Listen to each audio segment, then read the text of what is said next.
Hello?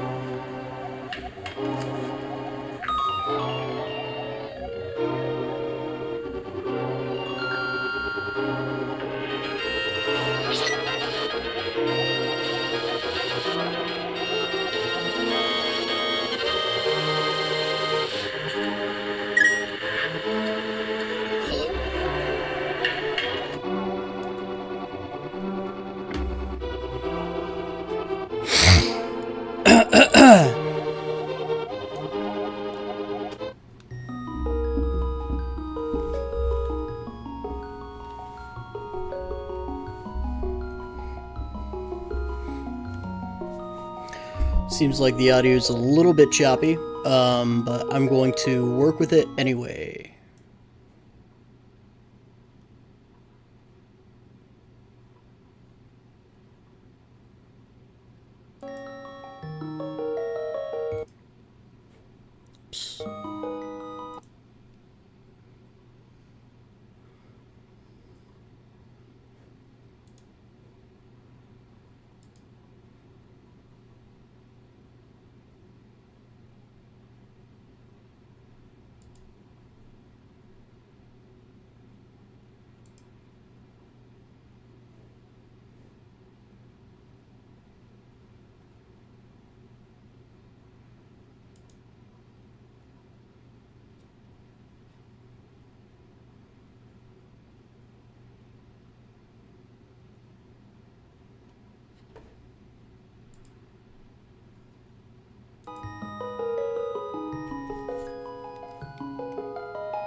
A very warm welcome to anyone joining the stream or most likely watching a VOD. This is the first time I'll be streaming to a broader net of people. I've streamed in the past, mostly on my hobby server, with friends that I know in real life. I will be doing an analysis of A Link to the Past. I already have a script kind of written out and in the process. I'm mainly doing this as a hobby for myself. Something to just kind of work on through the holiday season, so I have something else in the fire aside from just doing overtime at work. Just something kind of fun to give to myself. I really like A Legend of Zelda. I think that should come as no surprise since obviously I'm playing it. But there's a lot that's really special about this game that I would really like to go into. Eventually I will probably invest in a pop filter for my shitty little $30 Razer microphone. But again, I don't believe that I'll be streaming really to anyone. This is more just so that I can get gameplay footage for myself, for the videos that I will be making and uploading to this channel.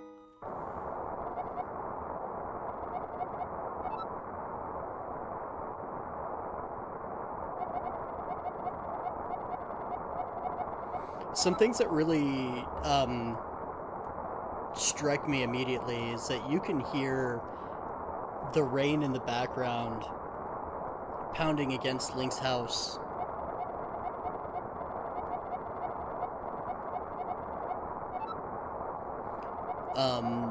It's dark. There's already quite a bit of atmosphere that's immediately introduced, and you know, games of this quality were not uncommon on the Super Nintendo, but it's still just such a wide leap from Zelda 1 and Zelda 2.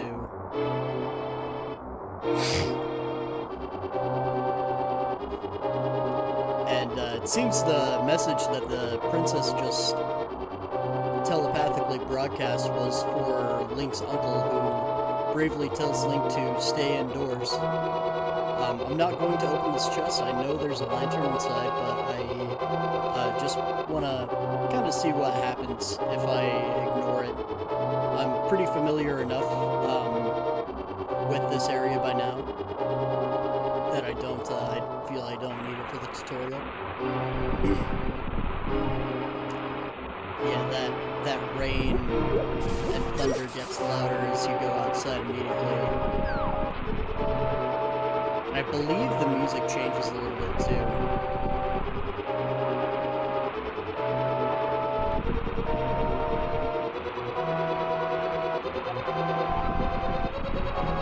So there are some guards around the castle here that are frequently used as immediate hints to tell the player of someone who might be itching to go exploring immediately. Telling you how to use your map and whatnot.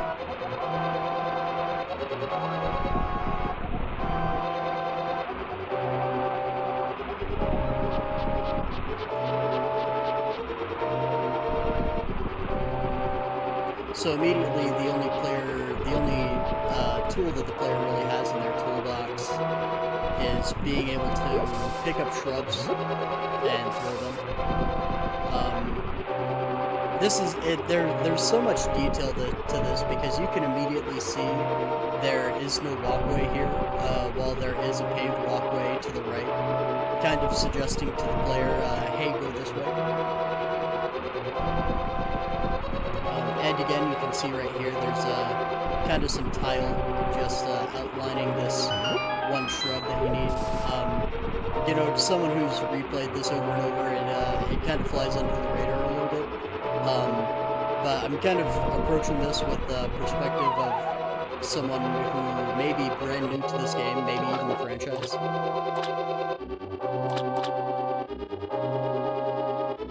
And it kind of does a lot for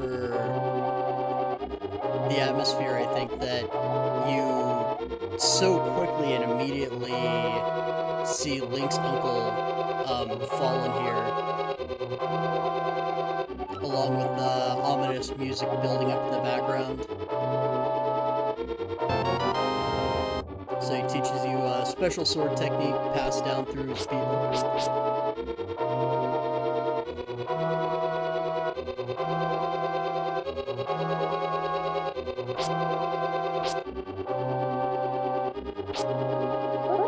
That's, of course, a spin move, which does double damage. It's very useful for anyone who may not have played this game yet.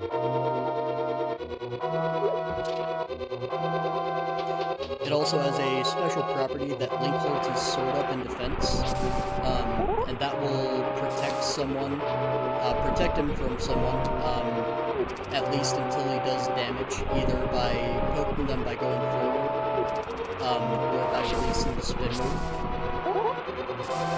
You can kind of see that he clashes swords a bit here.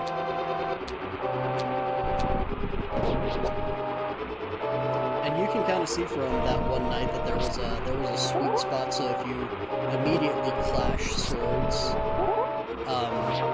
it'll bounce Link back, and it'll bounce the knight back too, actually, just a little bit. But there's a really cool lesson here. I think that it really teaches the player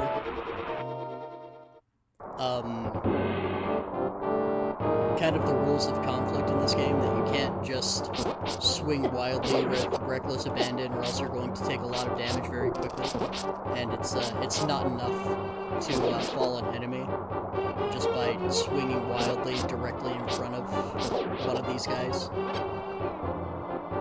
Also, not all of them drop hearts or rupees, so there's not always a reason to pick them up.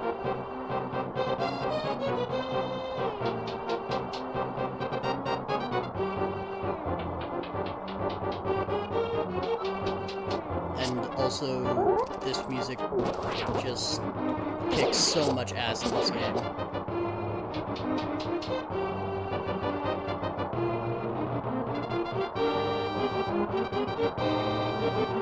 So a new player might go straight for the throne room, but we are looking for the dungeon.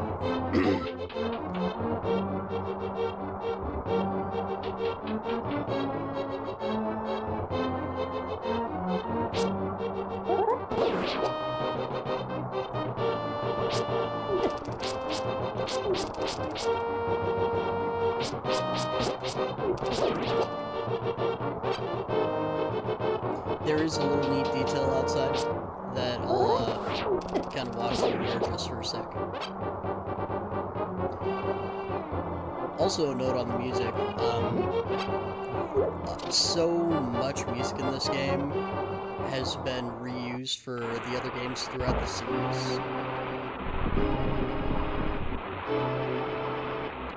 That Hyrule Castle track was reused for Wind Waker, and I believe some parts of Twilight Princess.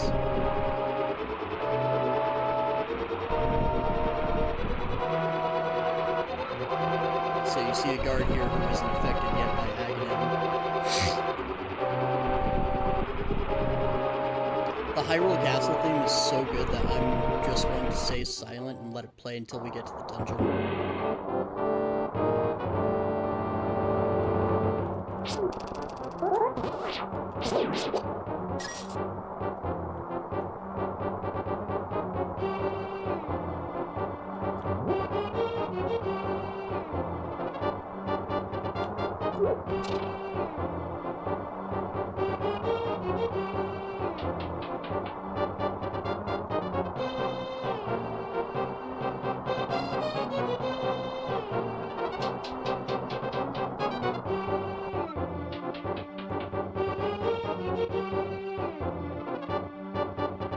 So this is the first real room of the dungeon. There's kind of a fun lesson here that you can actually hide from the guards. If you make noise, they'll actually look around for you, like he is right there. So there was a lot of thought that went into enemy behavior. I'm not gonna open that chest because it might have the lantern.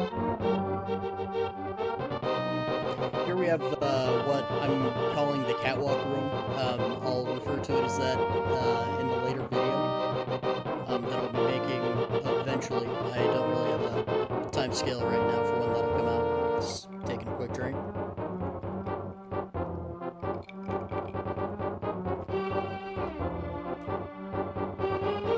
This room is really important because it teaches about bottomless pits. Also teaches a lesson that hazards that can affect Link can also affect enemies. And one should be keen to use those to one's advantage.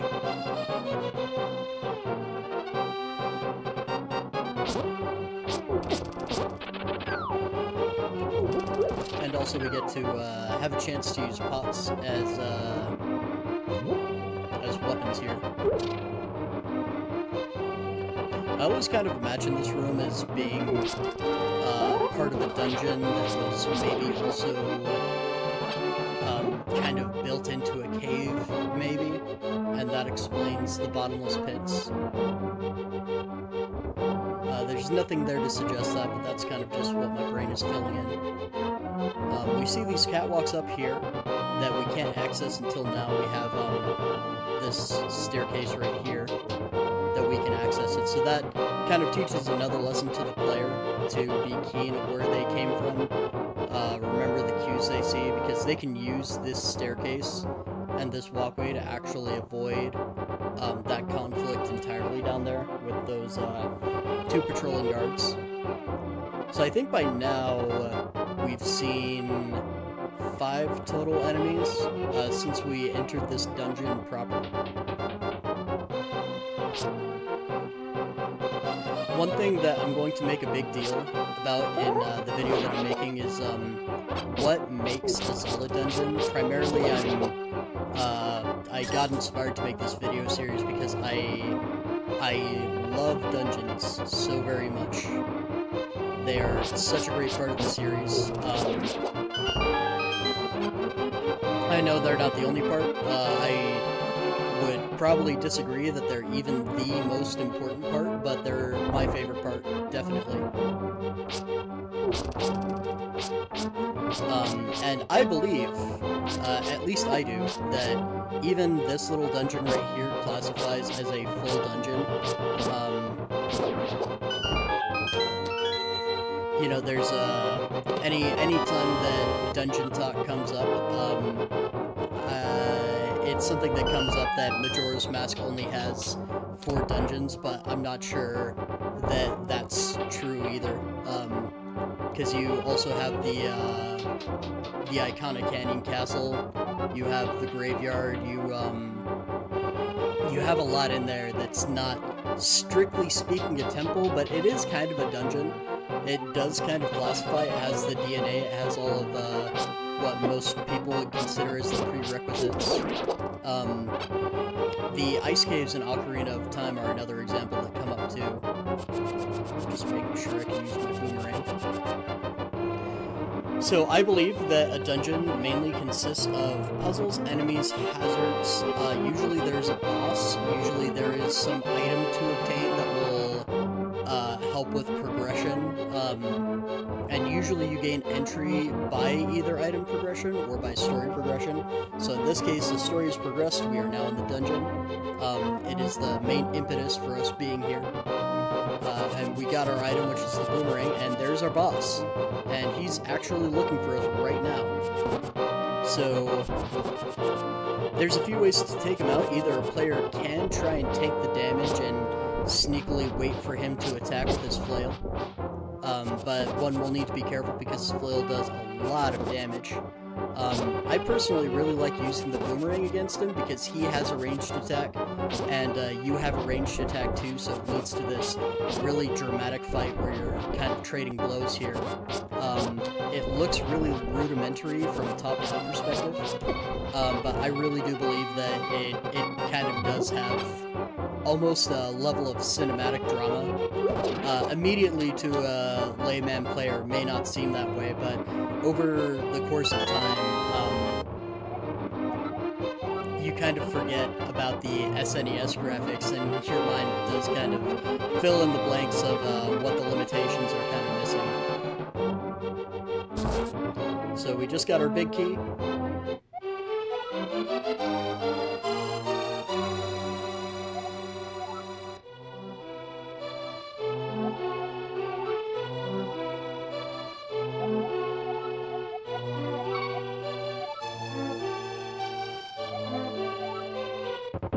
So Zelda tells us to go to the first floor. This is something that I actually noticed in my recent playthrough.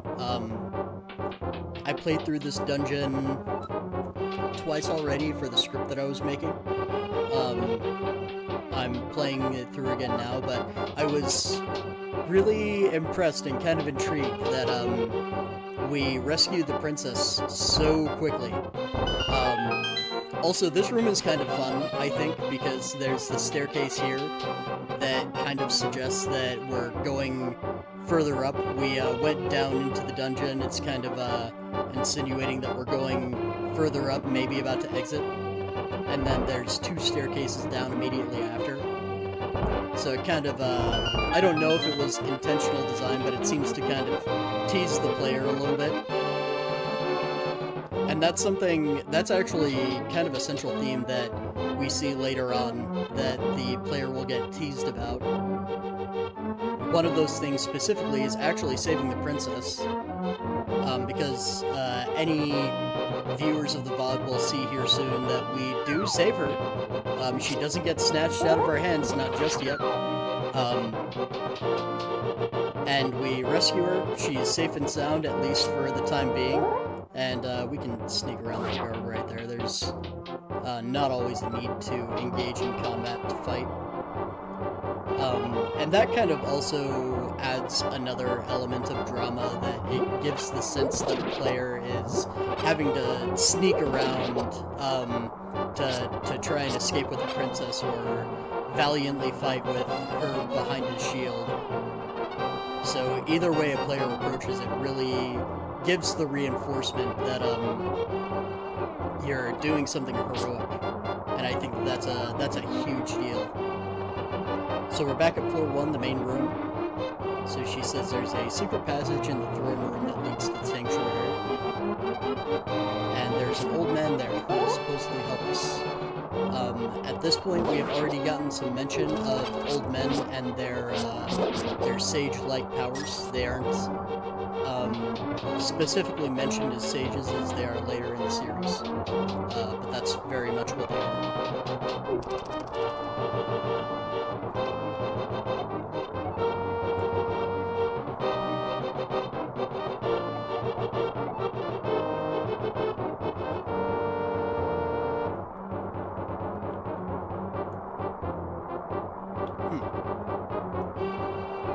Yeah, interesting. So it seems we can't push it if we don't have the lantern.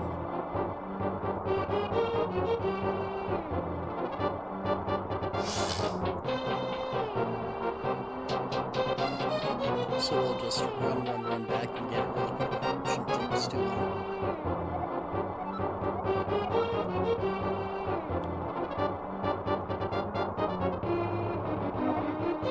So this first dungeon,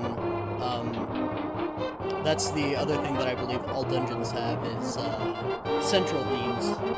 I believe that every dungeon is trying to teach a player a lesson, or challenge a player to pass a test of some sort. In this case, it's just pass a test of survivability, and to learn the lessons that the game wants you to learn.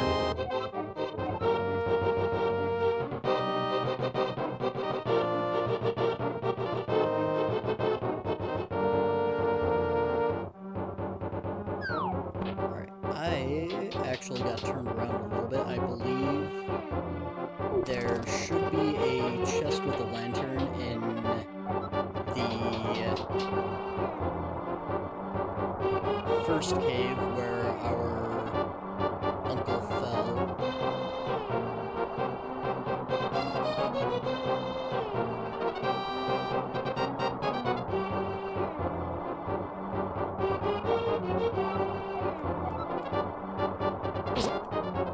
So for a brand new player who's not familiar with the series, these are a lot of guards, and they can't just be whacked simply with a sword over and over.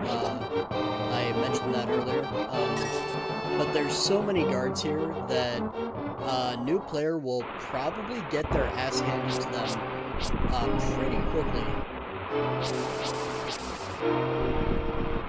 I think something about that in and of itself kind of reinforces and teaches the player not to give up. It's very generous with its respawn locations. You respawn right at the first interior of Hyrule Castle.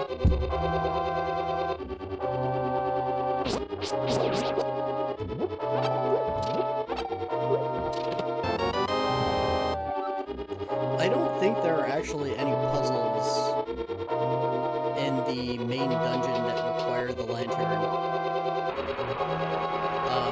So that's probably an intentional design choice to try and take care of the player, making sure they're not getting too in over their head, making sure they're not getting too immediately lost in the darkness.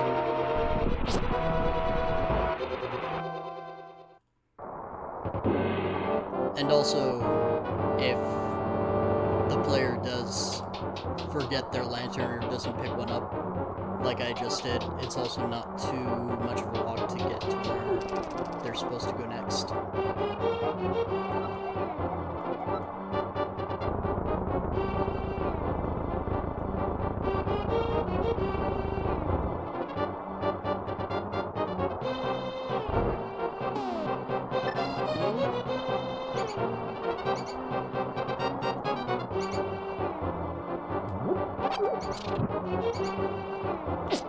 We get introduced to rats here. Rats are a different kind of enemy that can be pretty easily killed with one sword swipe. They only do half a heart of damage. So they're not a tremendous threat, but there are a lot of them. And their movement is much different than the knights. It's very distinct. And it's even distinct from other enemies here, where these snakes are very slow until they notice me. The rats are very start and stop at a consistent speed. And another thing the player might learn is that these smaller, weaker enemies are much more vulnerable to boomerangs.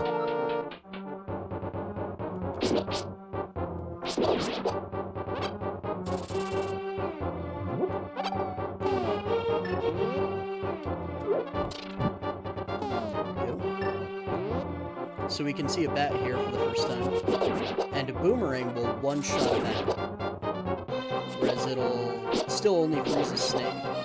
But flying enemies, it is a lesson that the player can learn, not necessarily will guaranteed learn, but can learn that boomerangs are very useful against them.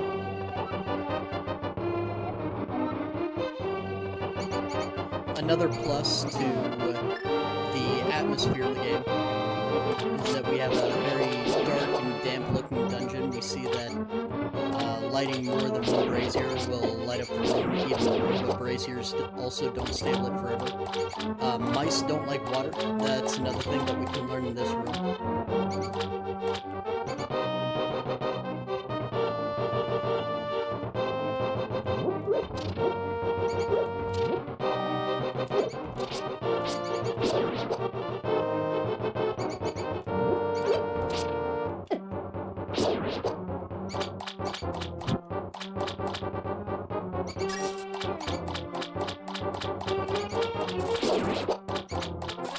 So sharp-eyed players might be keen, unlike as I just did, to stick to the water if they can hear the mice. That's another cool thing about immediately coming into the darkness of this dungeon, is that you can hear the mice before you see them. So players who are very observant are rewarded for noticing those details. I think is very, very cool.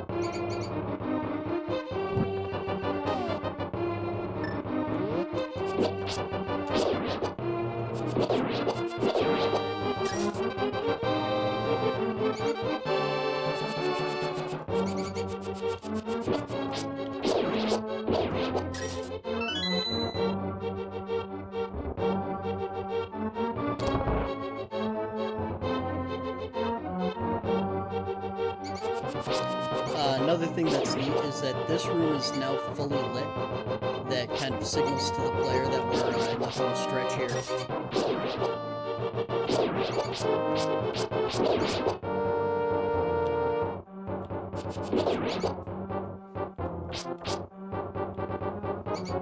And we learned that some blocks can be pushed. Looking blocks can be pushed. We get the first sign of one of these craggly walls that we will come back to. It's something that just kind of pokes out as the player as, oh, that's odd, there's an indent here with a strange wall, but we've seen those before. This is kind of a craggly designed dungeon with a lot of asymmetry. Having an indent like this small alcove here is not uncommon, but that craggly wall is, and then having a second one parallel to it does kind of telegraph to the player that, hey, there's something more here that can't immediately be interacted with right now at this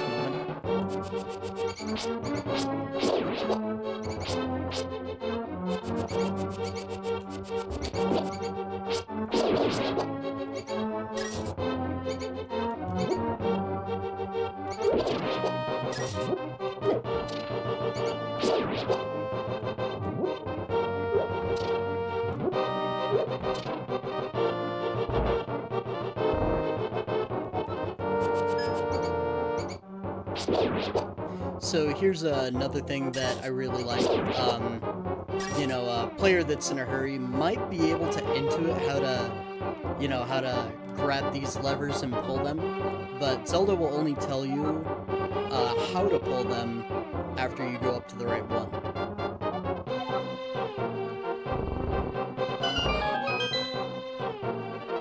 So helpful out to new players who might not have known to do that.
Of some sort. And we saved the princess. And even, let's see, it was, I can't remember his last name, but one of the lead designers, Takeshi, actually, and Miyamoto also commented on that it was a little strange how quickly you saved the princess, and she sets you off on your journey. I think that this is one of the most important parts of the introduction to the game. It solidifies that you are on a heroic journey, you just saved the princess, you just beat a big nasty boss, you made it through a dungeon. And just as a side note, you have the Triforce up there. It's referred to more as the Golden Power in this game. I can't remember if there is ever a mention of the word Triforce, but it's definitely there. It's obviously there in the main screen. So one of the things that I have for the script is that, you know, we saved the princess. It already really reinforced that, you know, you brought her through the castle, you fought all these corrupted knights. It's a very strong start, and, you know, the question remains, what is it going to do to carry that momentum that you now have? And then you step out of the sanctuary and you hear this shit.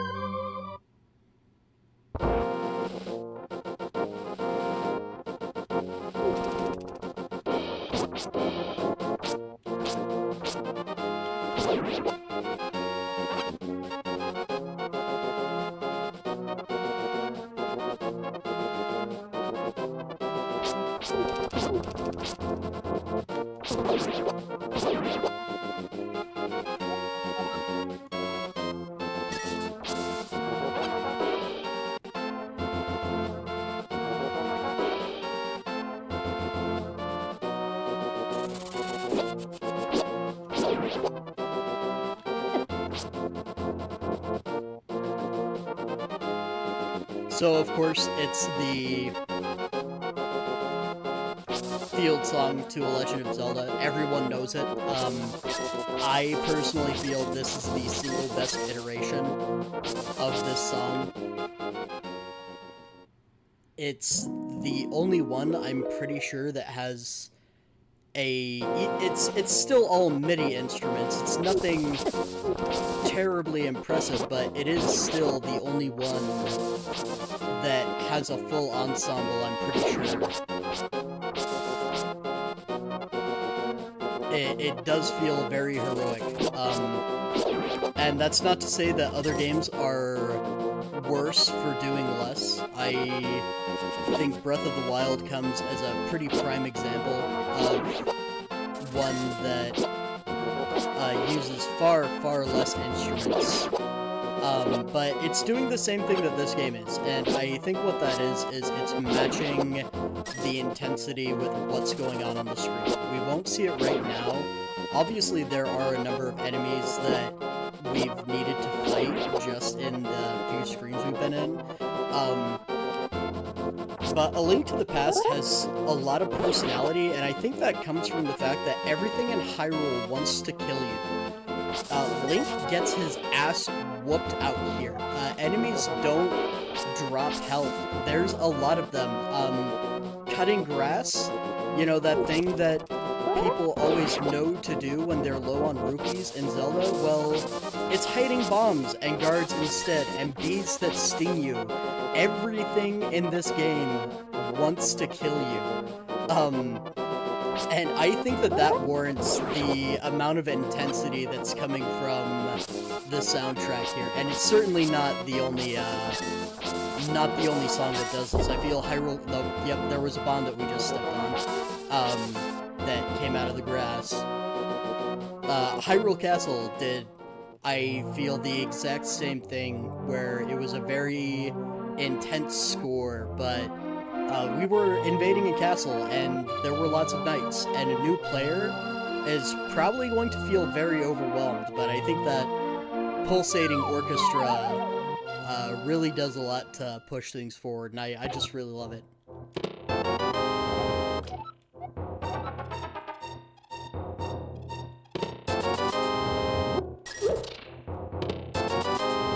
So lots of treasure here to get us a good start.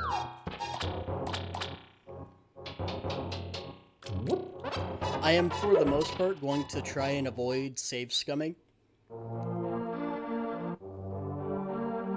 For the most part.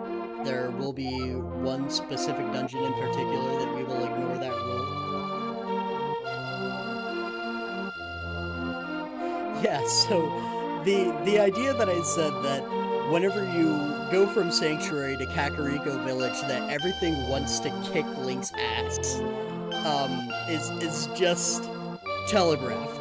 It's just something that's insinuated. And then you get here and you read a sign, and then it could not be any clearer. This is not a friendly Hyrule.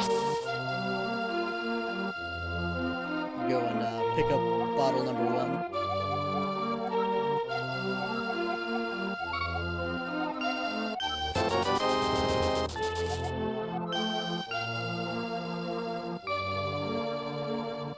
But yeah, look, friendly little NPC.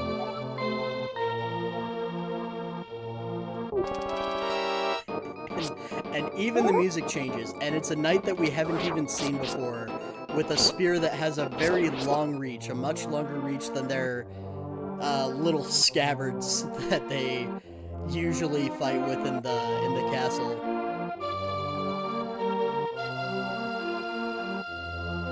Just kind of getting our bearings here. She's not friendly either. Pretty much the only people that are friendly to Link in Kakariko Village are very elderly people, shady people, and a few people that are probably Link's age or so.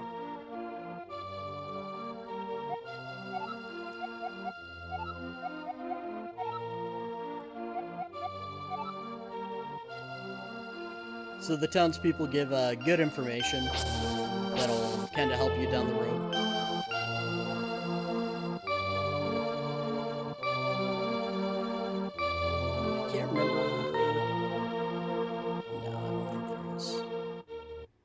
this area.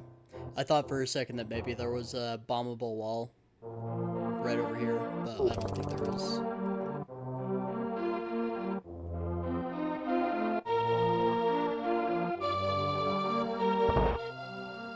We have the tavern here. So we get sent to the village, Kakariko Village. It's the only village really in the game. To look for the wise man, or a wise man, an old man, who knows more about where to go next. We can see on our little map here. It's right here somewhere in Kakariko Village. We can see further on the map there aren't any other markers. So this is where a player will normally head first.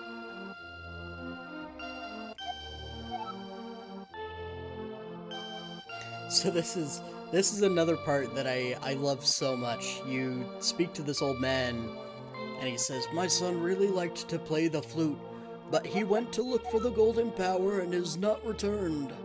I wonder where he is, and what he is doing now." So that's just a hint to something we'll see later on.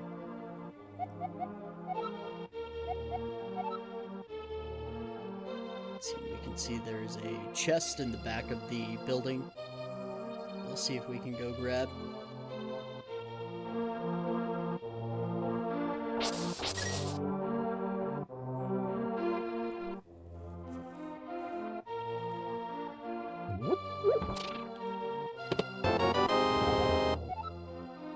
Bottles are also very useful in this game,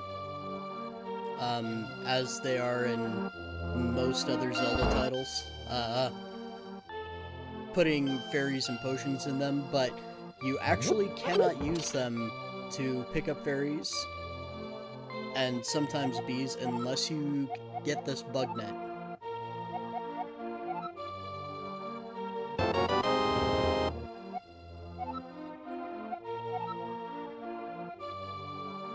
And, this kid basically did the equivalent of, you know, what 90s kids did, where, oh, I'm only gonna borrow your copy of GoldenEye for the weekend. You know, I'll bring it right back. I'm only gonna borrow your copy of Diddy Kong Racing for a few days. And then, you know, they move and you never give it back to them.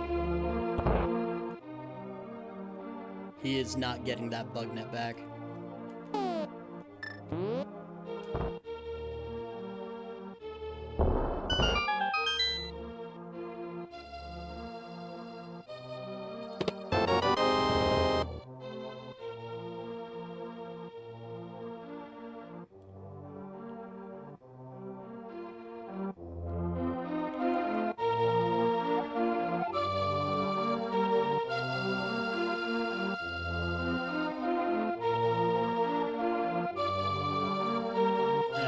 That's all in Kakariko Village that we can do for now.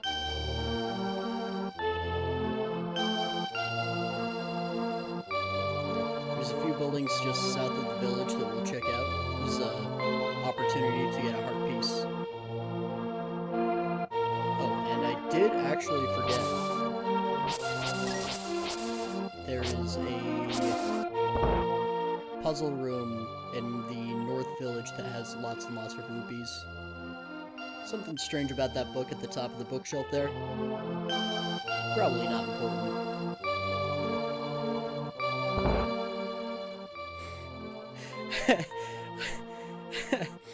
So there's something really funny about this building that this is a Zelda quirk that I think gets passed down in other games too.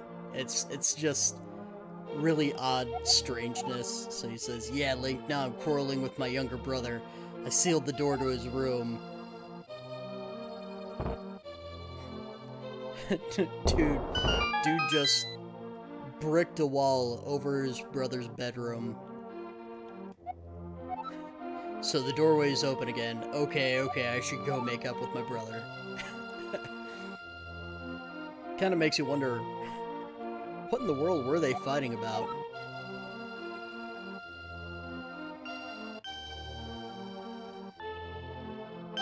Teaches the player a little lesson that the other side of the house, they realize, oh, this house is long. They get into the room. Then they get the hint that the doorway was sealed. Kind of hints to use a bomb.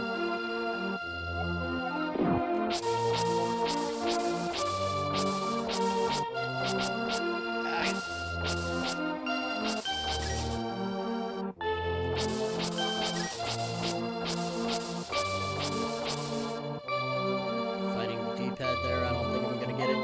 Yep.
There's a little bit of foreshadowing there.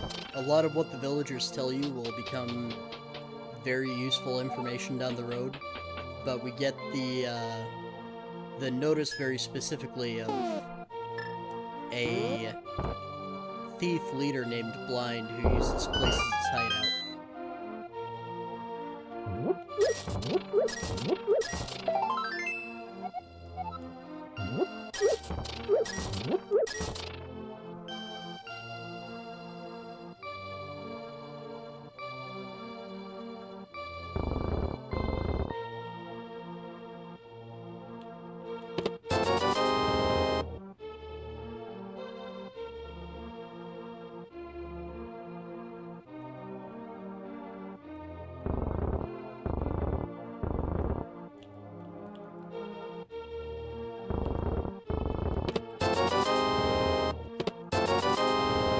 First try.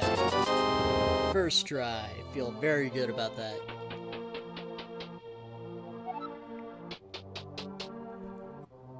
Even on some repeat playthroughs, that puzzle still gets me sometimes.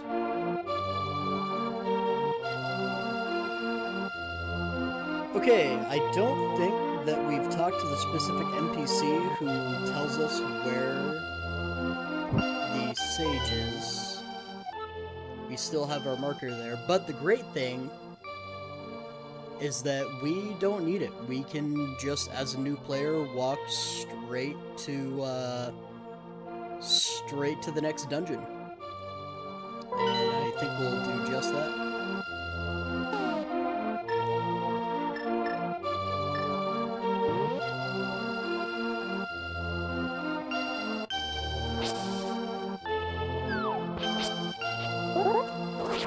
there is also the fortune teller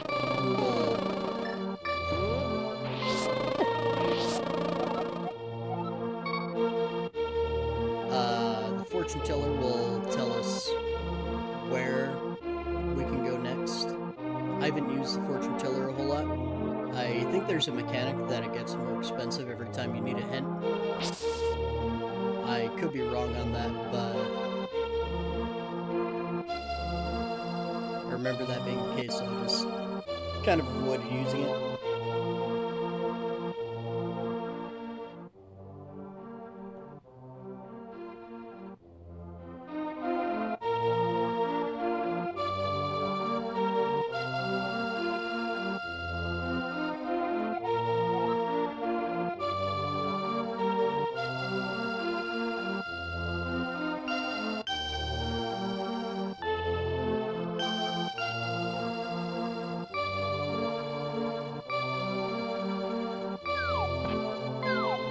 Some really cool design about Hyrule. I'll go to the map here really quick. Is that in order to get to the desert, the lower lake region, it's kind of difficult to get to. You can't really sneak past this little sliver right here. You either need to go around the castle courtyard, around Link's house. But the two respawn points that you get are actually at the sanctuary and at Link's house, and that very neatly divides the map into a upper segment and a lower segment that's easily accessible by each one. So even though Hyrule is not a very friendly place for Link right now, if a player keeps on getting killed out in the field over and over again, not this time. It's not too punishing for a player to just restart back at one place or the other and try and make their way back.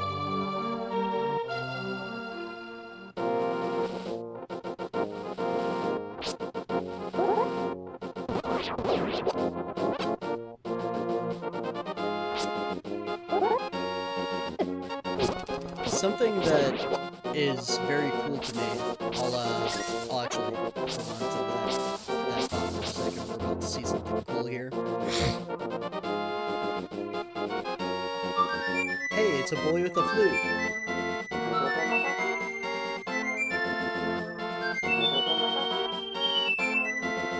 Surrounded by friends and animals, and you know, we can go up and try to ask him about the golden power. And then he vanishes. And he might reappear, but there's no way to go talk to him directly yet.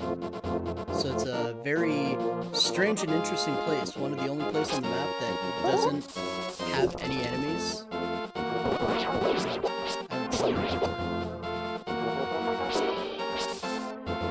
With all the limitations that they had, it really is impressive to me that Hyrule is so big. It's obviously not as big as other iterations, but it is quite big. And there are secrets and secret pathways, and it only gets bigger as time goes on.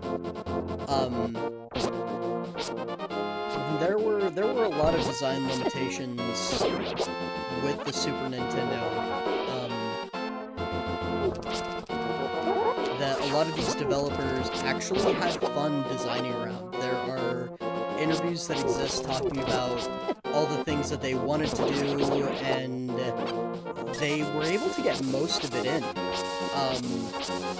I remember reading a big thing was about the little details of soldiers noticing odd sounds that you make, that you can sneak around them, but if you throw a pot or if you walk into a water puddle, they'll notice it and start looking for you, and the way that Link clashes swords with them kind of almost creates a very rudimentary parry system.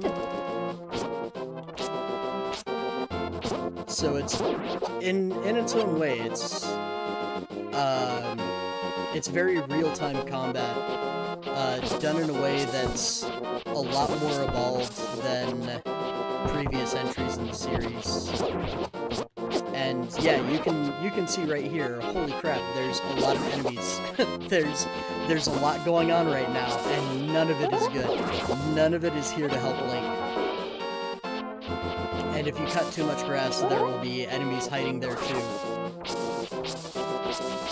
So if you're ever low on health and you're trying to find hearts, it's always a gamble whether you're getting something helpful or not. I think that's a fairy fountain, so I'll save our bomb.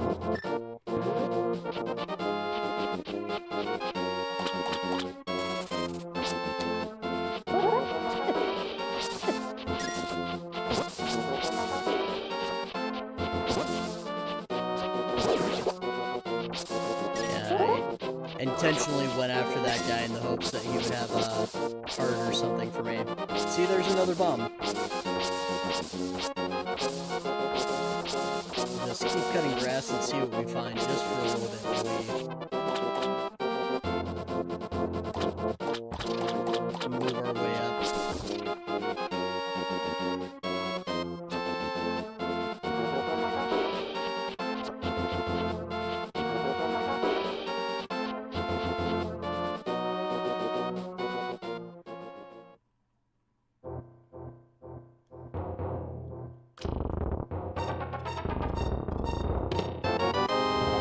More bombs.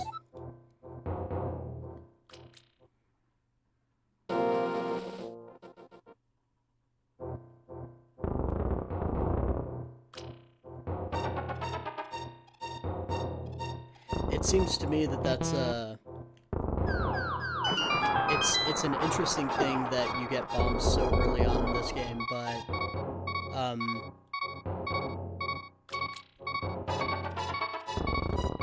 so many puzzles are so useful for them, and I think Breath of the Wild picked up on that, where it kind of immediately gives Link bombs to use. So we pulled those floodgates, and we see that that dam actually drained all the water in this small pond here. So a lot of player feedback right there. A lot of the world responding to the player and what they're doing, and also just a lot of goofiness.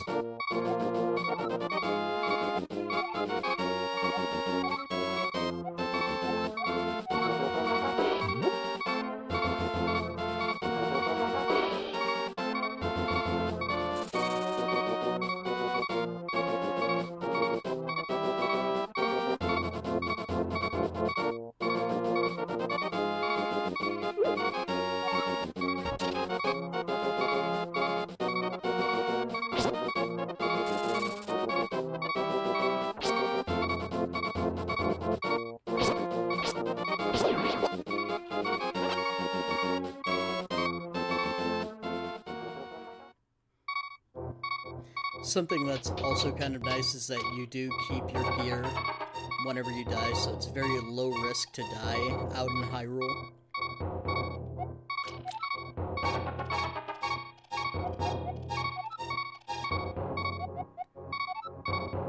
Really, the only punishment is needing to find your way back to whatever objective you're trying to move to. Yes, so another old wise man gives us a hint that there is a book somewhere that will help us read a language that we need to access one of the dungeons.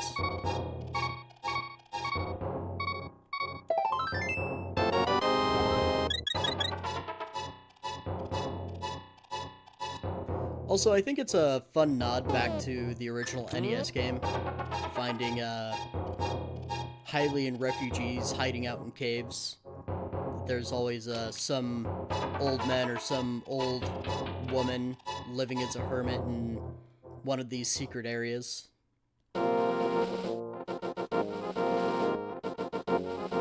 So I'm just kind of simulating what a new player might experience. Just exploring around Hyrule. use the hidden language that the Elder was talking about. There's not much down here that we can do in the desert here as a player for right now, at least. But we do kind of see some of those enemies. And a player doesn't need to come down here, but I really do like how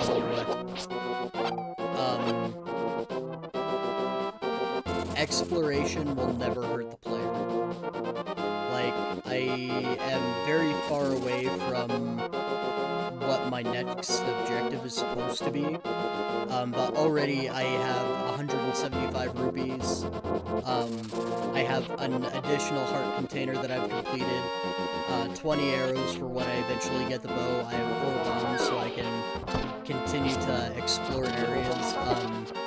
And if a player just went straight to the next objective, they would not be as well prepared. So another little lesson there that the game kind of teaches the player that you know, if they're feeling stuck, they're feeling ill-prepared, there's always something out there that might be able to help them out. Alright, and this is one that I'm really gonna try and make sure that I get right. Yes. Take that, thank you very much.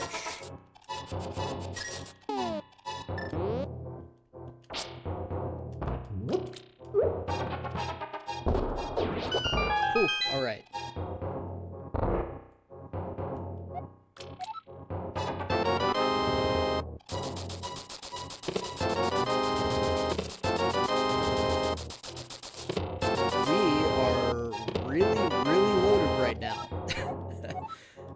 Really loaded.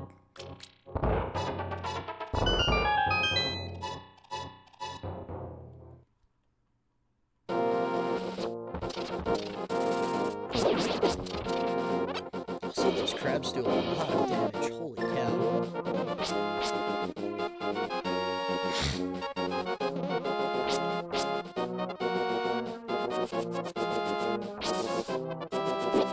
And they've got a weird movement pattern, so you can't always predict where they're gonna move. You've got a Zora in there who's really displeased with your existence. Everything out in Hyrule wants to kill you.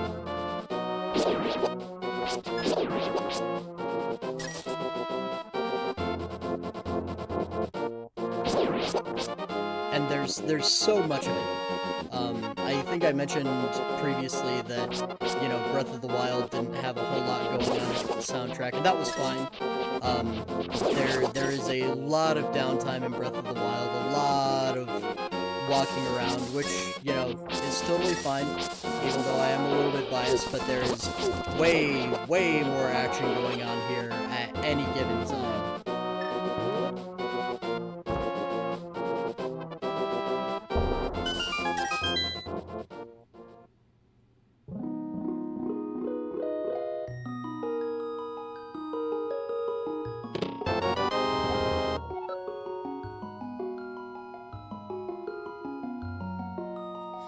So this is kind of an odd design choice because I think this is one of those times that it might serve as a really good lesson to the player about secrets and about how bombs work. You have this area right here that you can't actually push any of these blocks, but you can see that there's a treasure chest right there.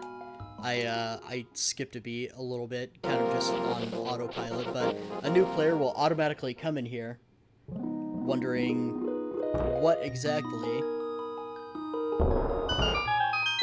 is behind some of these doors. So they have some fairies here.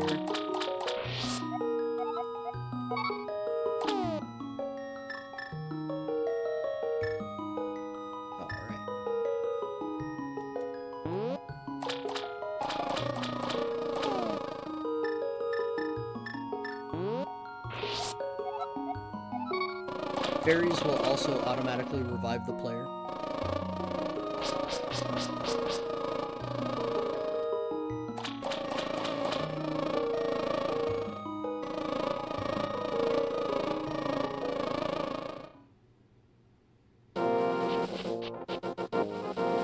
So we got the ice rod, hooray! It's not,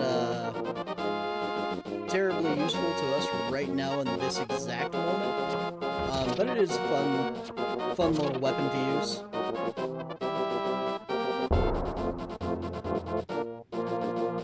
Another thing that I also like about A Link to the Past is that there are key items that you get from dungeon exploration,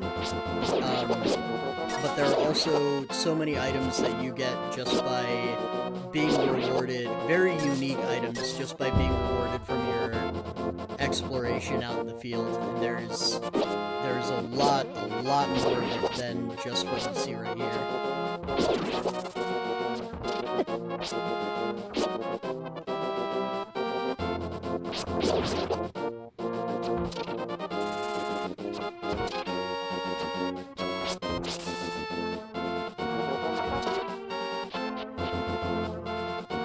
I think when I played this during one of my breaks at work, I'm playing on a little Anbernic Game Boy SP model emulation device, just during my breaks and downtime at work. And that's kind of when I'm doing my initial analysis. But yeah, without save scumming, on that little Game Boy SP looking thing, I died so many times. We are heading in the right direction here. Yeah.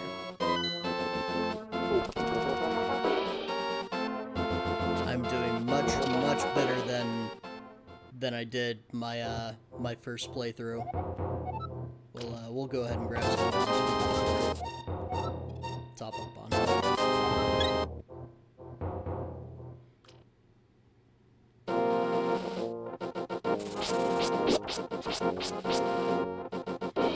So, anyone who has not played this game, but has played Ocarina of Time, and I'm sure there are plenty out there that fit that bill,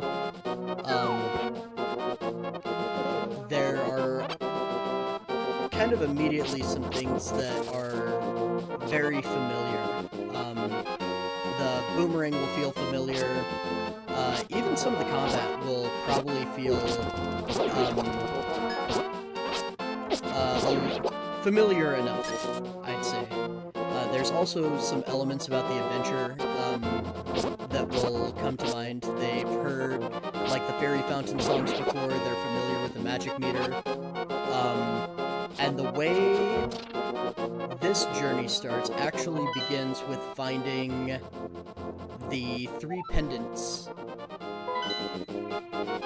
which in Ocarina of Time there were 3 spiritual stones and 3 main starter dungeons that kind of acted as a springboard to whet the player's appetite, and it didn't, you know, kind of served as a way to start taking the training wheels off for the player. That's what these first 3 main dungeons kind of do as well. Unlike other games, I don't think that this game actually has any sub-dungeons. I'm pretty sure there's only really main dungeons that are very formal. You get a very specific token of completion for beating them, and I don't think there's anything that can qualify as a dungeon that you kind of do in between, except for obviously the first starting dungeon where you save Zelda and maybe Ganon's castle.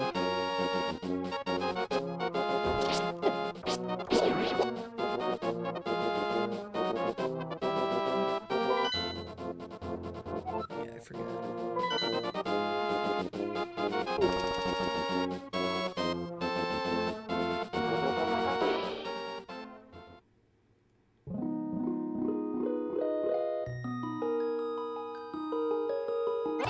Little fairy fountain here.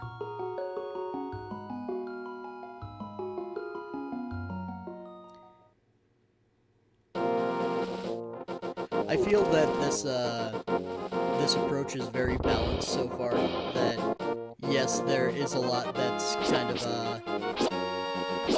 there to challenge the player very early on.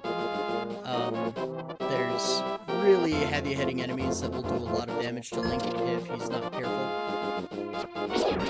But there is also quite a lot of resources out in the field that will help Link a great deal as well if the player is keen on finding them. So like we had those any number of fairy fountains that we ran into. I think we ran into a total of 3 so far.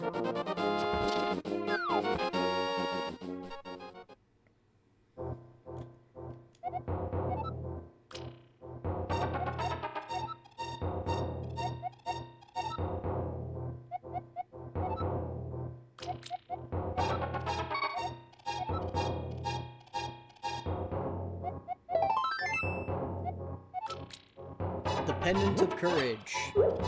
Already, courage is a very central theme. The game producers used The Lord of the Rings as a very heavy influence, especially in Link to the Past. There's obviously some stuff in A Link to the Past that are very obviously have nothing to do with The Lord of the Rings, but a very typical fantasy heroic adventure, and I think, in my opinion, I think that's the very first lesson that the game teaches the player. Going into Hyrule Castle with very, very little health compared to how much you get later in the series with so many knights fighting you that, you know, have shields and can parry back at you. The player will very likely die a number of times before they get their bearings. So I feel like that's the very first important lesson that the game teaches the player is actually to have courage in its own unique way, not to give up, not to, you know, be too afraid to be very careful, but not afraid.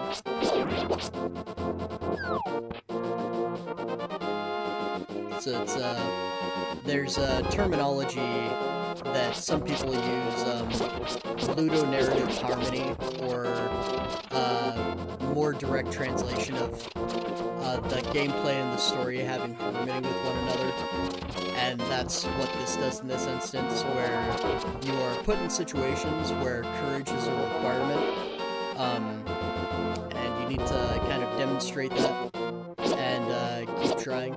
Anytime the player might fail.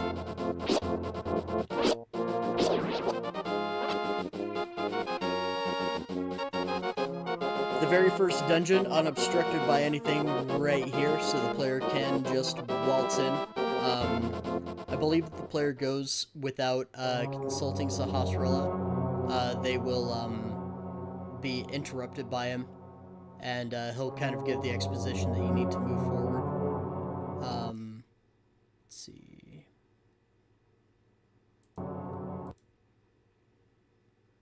Don't mind me.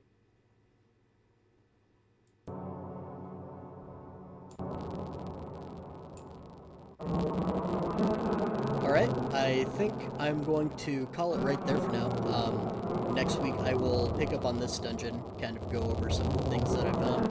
Hopefully the stream quality will be a little bit better. I'm sure my microphone setup does not sound very good right now, but I will try and improve that as streams go on. Not that it matters terribly much for this, anybody that's watching this could be doing so on VOD. But even so, I think that for the sake of it being my own hobby, I should, you know, do something to improve the quality a little bit, at least for my own sake. So thank you to anyone who watches in the future.